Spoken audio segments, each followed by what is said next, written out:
Assalamualaikum warahmatullahi wabarakatuh.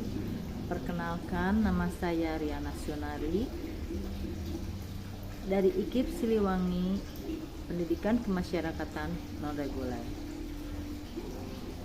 Saya akan mengerjakan tugas dari Ibu Nopi Widyastuti MPD tentang perlindungan anak.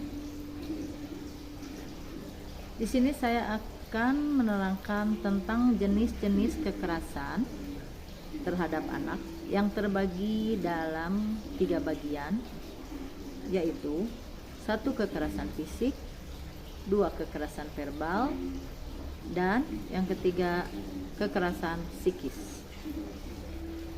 Contoh dari kekerasan fisik yaitu pukulan, tamparan, dan mencubit. Contoh dari kekerasan verbal dapat berupa mencaci maki, mengejek, mencela, dan mengancam. Dan yang ketiga, kekerasan psikis berupa pelecehan seksual, memfitnah, dan mengecilkan. Di sini saya akan membawakan sebuah contoh kekerasan yang terjadi pada anak di kelas. Contohnya seperti ini. Maaf, nama saya Ibu Dipa, seorang ibu rumah tangga dan memiliki seorang anak yang sekarang sedang duduk di bangku sekolah kelas 3 sekolah dasar. Pada suatu saat, anak saya melakukan kesalahan, yaitu membuat teman perempuannya menangis. Lalu anak saya mendapatkan caci dan maki dari gurunya, hingga dia sekarang sering merasa takut jika akan pergi ke sekolah. Pada awalnya, anak saya tidak bercerita ataupun tidak ada informasi dari sekolah tentang apa yang terjadi. Hingga saya mengetahui hal tersebut saat saya menanyakan pada anak saya berkali-kali, karena sikapnya yang menjadi lebih murung. Lalu, apakah hal tersebut termasuk tindakan kekerasan? Kalau iya, kepada siapa saya dapat melapor hal tersebut terlebih dahulu? Itu suatu contoh tentang kekerasan. Berdasarkan uraian cerita di atas,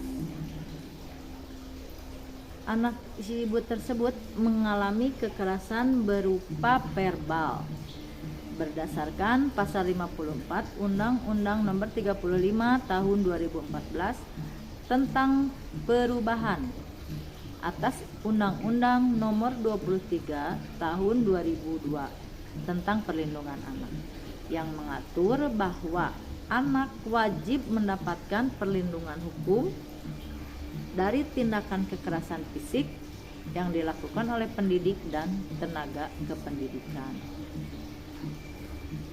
Dalam pasal 76A Undang-Undang Nomor 35/2014, setiap orang dilarang memperlakukan anak secara diskriminatif yang mengakibatkan anak mengalami kerugian baik material maupun moral, sehingga menghambat fungsi sosialnya, atau B.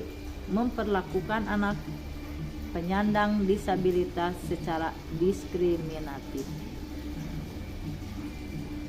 Adapun sanksi untuk pelanggaran tersebut tercantum dalam pasal 80 Undang-Undang Nomor 35 Tahun 2014, perubahan atas Undang-Undang Nomor 23 Tahun 2002 tentang perlindungan anak, yaitu ayat pertama, setiap orang yang melanggar ketentuan sebagaimana dimaksud pasal 76C dipidana dengan pidana penjara paling lama 3 tahun 6 bulan dan atau denda paling banyak 72 juta rupiah.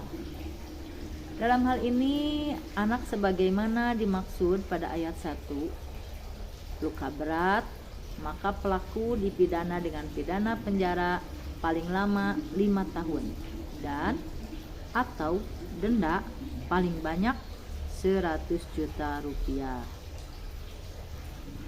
Ayat ketiga, dalam hal anak sebagaimana dimaksud pada ayat kedua, mati, maka pelaku dipidana dengan pidana penjara paling lama 15 tahun dan atau denda paling banyak 3 miliar rupiah.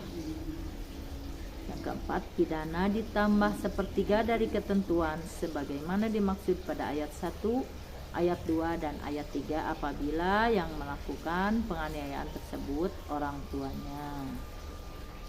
Nah, dari sini kita harus berhati-hati dalam mengasuh anak, karena anak tetap saja tergantung kembali lagi kepada orang tuanya sendiri.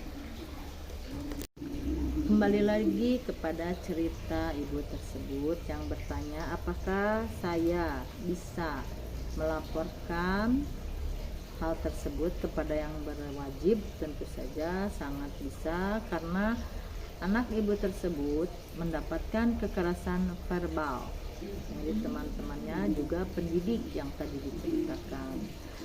Nah, untuk sanksi terhadap hal tersebut, Satuan Penyelenggara Pendidikan dalam pasal 11 angka 2 dapat memberikan teguran kepada tenaga kependidikan berupa teguran lisan, teguran tertulis, pengurangan hak dan pemberhentian sementara dari jabatan sebagai pendidik atau pemberhentian hubungan kerja. Segitu paparan dari saya. Wabillahi taufiq wal hidayah. Wassalamualaikum warahmatullahi wabarakatuh.